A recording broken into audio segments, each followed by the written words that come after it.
Imaginez une start-up tech prometteuse, lancée avec un plan stratégique millimétré.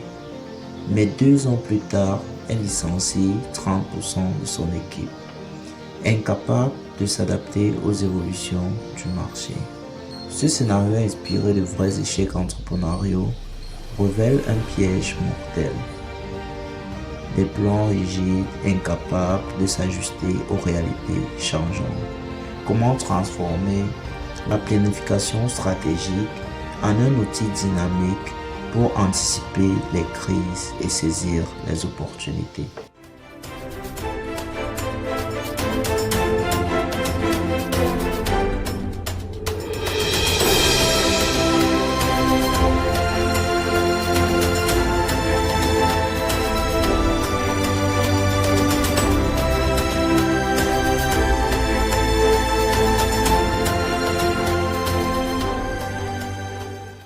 Beaucoup d'entreprises conçoivent des plans stratégiques figés, alignés sur des prévisions optimistes. Bien qu'on veuille être optimiste, la réalité est souvent tout autre. Par exemple, une entreprise peut fixer un objectif par an sans intégrer des scénarios de crise économique ou technologique, bien entendu. Je suis le docteur Kevin Pout, médecin, expert en santé publique et gestion de projet. Par ailleurs, PDG de la firme de consulting Global Team Alliance, spécialisée dans l'accompagnement en santé publique et en administration des affaires en général. Certaines organisations se contentent de révisions annuelles superficielles, ignorant les signaux du marché.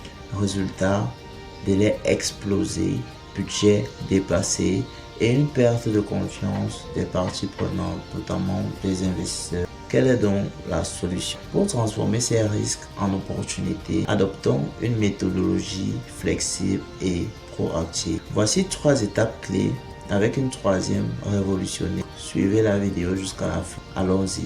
Première étape, analyse SOAR et SWOT.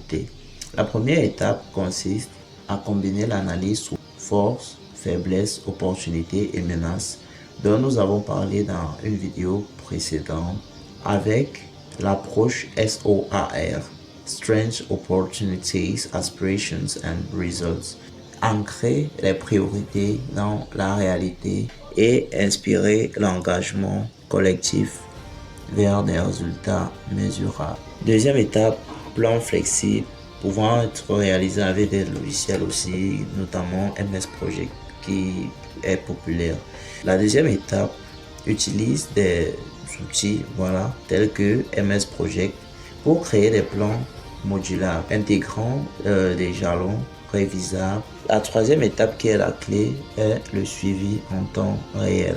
La troisième étape, la plus disruptive, implémente un suivi continu à travers des tableaux de bord interactifs.